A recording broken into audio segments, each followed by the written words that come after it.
Hi guys!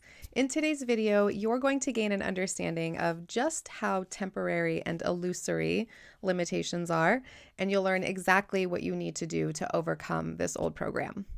Welcome to Cultivating Consciousness. My name is Denise. I am a mindset manifestation coach. If you'd like to work with me, there's a link in the description below. If the times available don't align with your schedule, feel free to reach out with some of your availability and we can go from there. I want to thank you guys not only for being here with me and watching the content, but obviously for liking, sharing, and subscribing and doing the things that help my channel grow. So, when we get into the topic of limiting beliefs and limitations in reality, that's the first part we want to remind ourselves is that as consciousness, you have come forth in a reality of perceived separation from source and thus perceived limitation in what you can achieve, accomplish, experience, and so on. Now, the most important part of this is to consistently remind until it becomes a knowing that this is only one possible reality, one version of infinite possibilities. So infinite versions, infinite realities all exist within consciousness. So within you as consciousness. And this is merely one little sliver, one minute little perspective of all of the possible realities. So it is not a definitive truth that you are separate from source and that you are limited in what you can be, do, and have.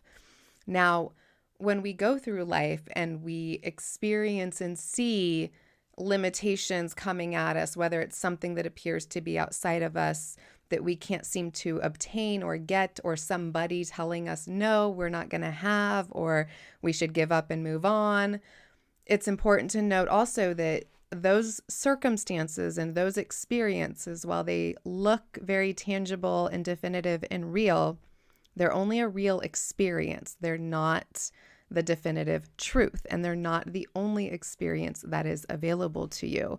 In fact, what they are just manifestations of limiting beliefs that you have been giving way to, giving attention to, succumbing to, deciding are true for you, agreeing with, maybe even reacting to by being frustrated and therefore resisting.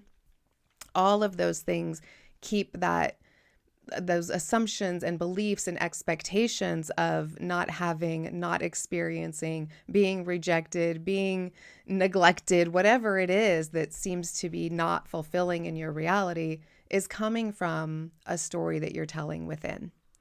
So, we want to remind ourselves too that we're not victims of this reality.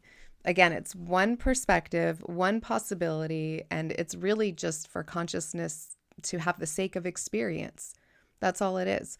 So it's temporary, it's changeable. However, you as consciousness are eternal, unchangeable, unaffectable, right? So consciousness can experience these temporary, changeable situations and realities where we feel like we're struggling or we feel like we're suffering, whatever it is, all the way to the other end of the spectrum where we're just living our fullest potential and thriving and everything in between, because we know that all of these realities it's just a drop in the bucket to our eternal beingness. And they're not they're not permanent. And so there's no effect happening to the true source of who we are, right?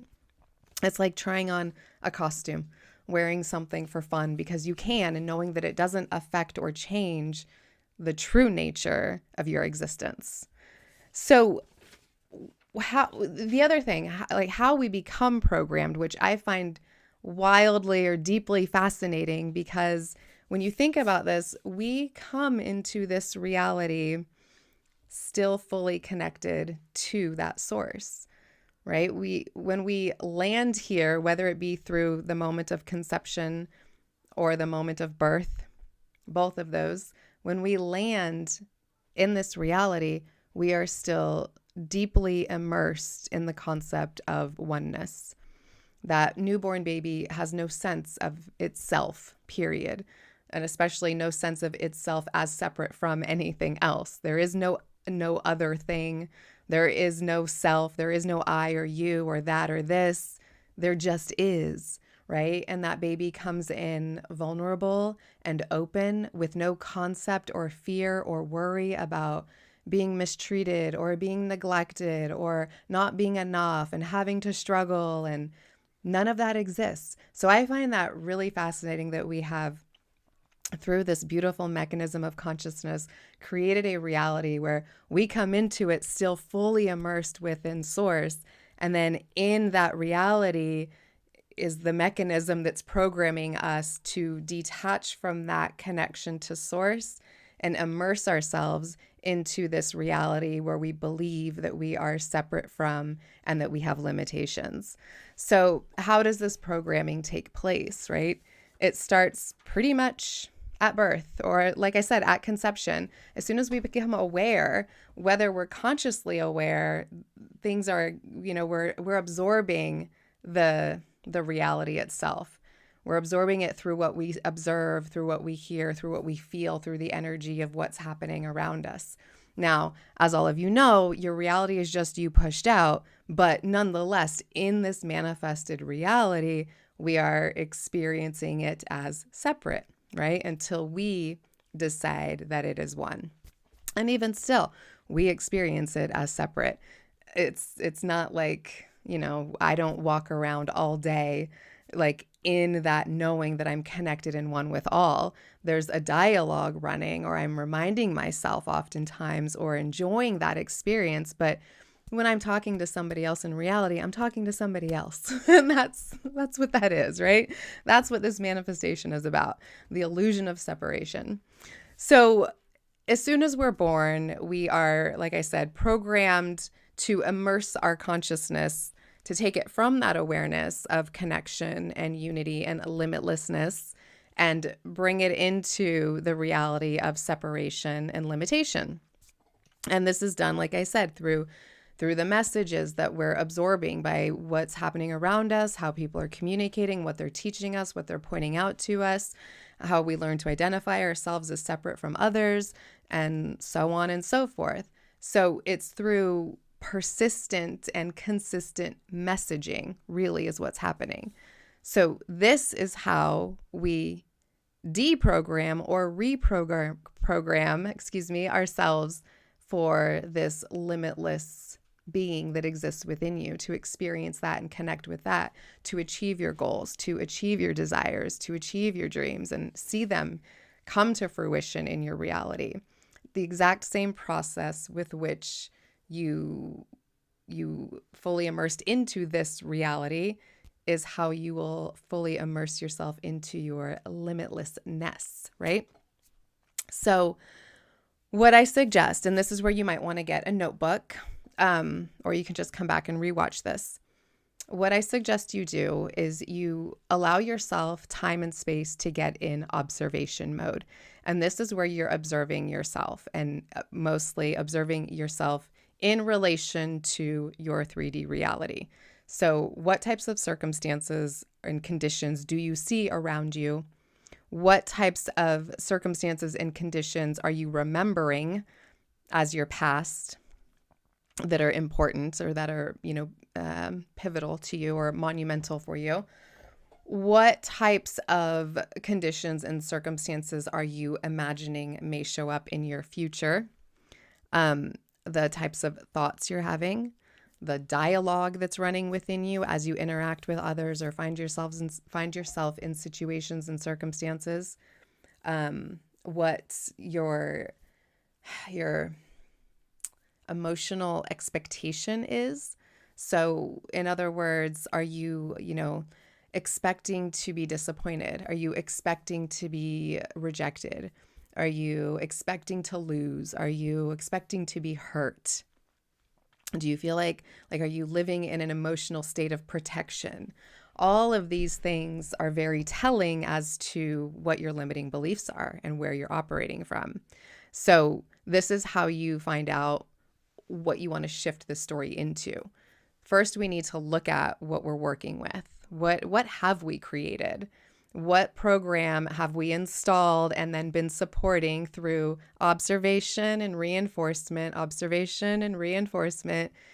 Get it clear, get a clear picture of it, get it out on paper, look at it, observe it, take a few days if you need even more, it's fine. And allow yourself to observe this non-judgmentally.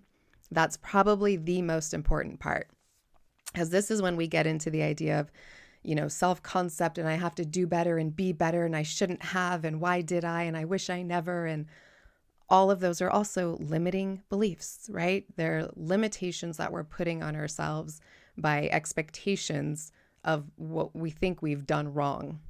All of it's just made up BS, basically. So as you're observing yourself and you're being neutral about it, you're being non-judgmental, now you have this picture. So now you start looking at these thoughts and these emotional expectations, these feelings and these circumstances, and then you flip it and you just start creating the opposite. So you get a new booklet, you get a new journal, you get a new piece of paper, you get a new audio recorder, whatever it is. And you ask yourself, if I had already achieved this goal or these goals, if I were living in this reality, if I had everything I wanted, who would I be? What would I think? What would I be putting my awareness on? What would I recall from that identity's perceived past? What would I be anticipating for myself for the future? Right? What emotional expectation would I be living in? Because it wouldn't be one of rejection or fear or disappointment. Excuse me. Right? So this is where you build the blueprint for the limitless self. And that blueprint starts with, if I had everything I desired, or if you're working toward a specific goal, if I had already achieved this goal and was living in that version of reality as that version of me, what does that version of me look like? What does that version sound like? How does that version feel? How does that version carry themselves through the day? What's the self-talk that version has running through their mind?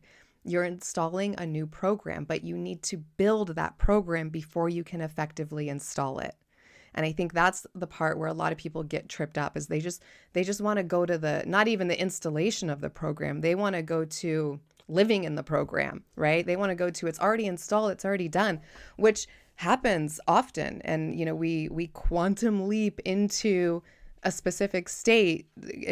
There's no limitation to doing that.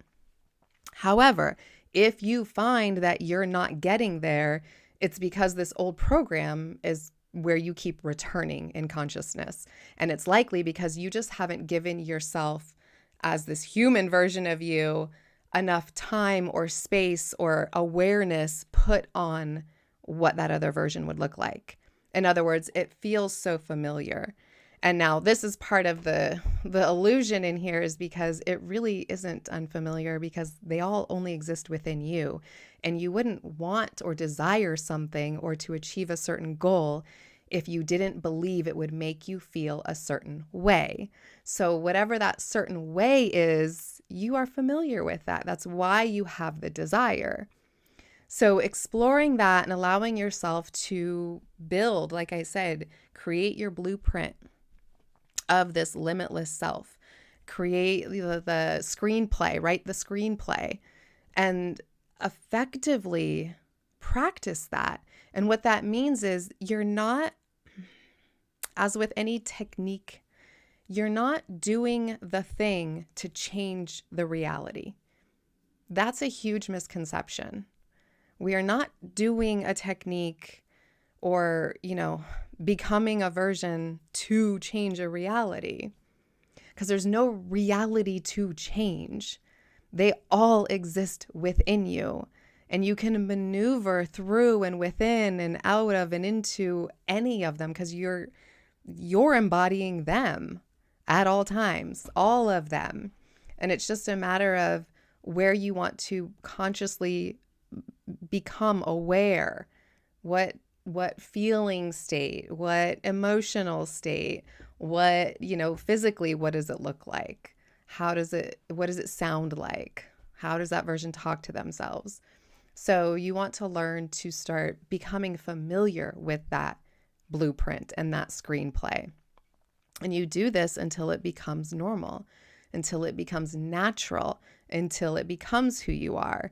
And that's what you're doing. Even you aren't changing. Like I said, you're just learning to observe and perceive something that already exists within you. But you've been looking so intently with your awareness at this other also reality that exists within you that you can't see too at the same time. So you have to create time and space where you're observing the other one through your behaviors, right? Through your body language. How can I familiarize myself with that version of me that doesn't believe in this limitation, that has beliefs and assumptions and thoughts and expectations that support fulfillment? That's really what it comes down to.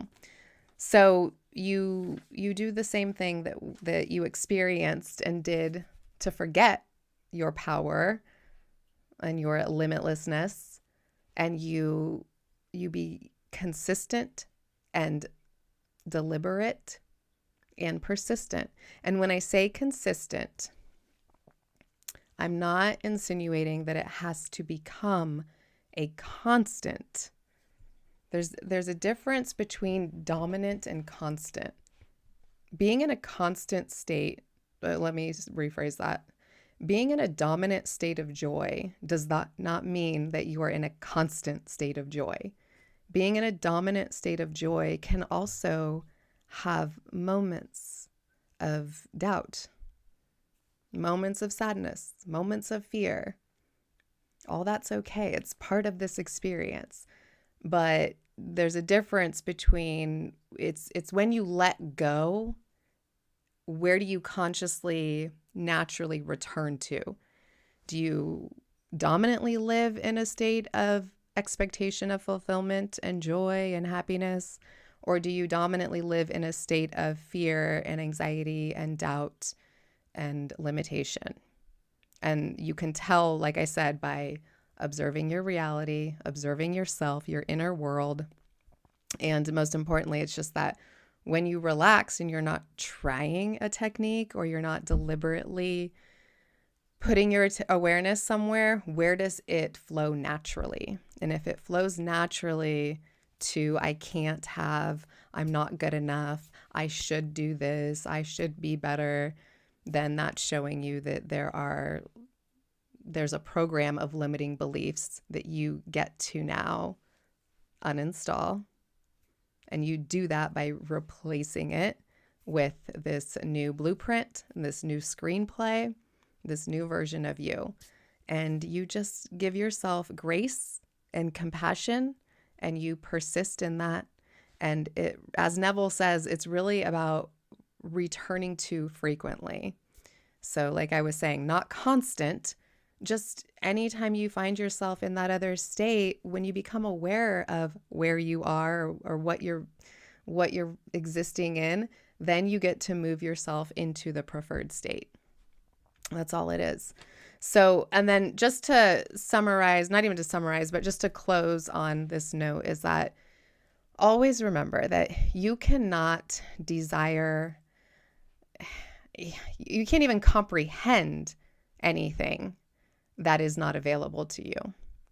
Anything that you can put your awareness on and imagine or think of or want or conceptualize is available within you because you are pure consciousness, and those things all only exist within consciousness. So there's not a goal you can't achieve. There's not a desire that can't be fulfilled. And you have all the tools you need to program yourself into the assumption, belief, and the version of you that knows you are limitless and that you can have and you can be and you can do anything that you desire. All right. I hope you guys enjoyed my video. I will see you all next Friday, 8 p.m. PST. Bye.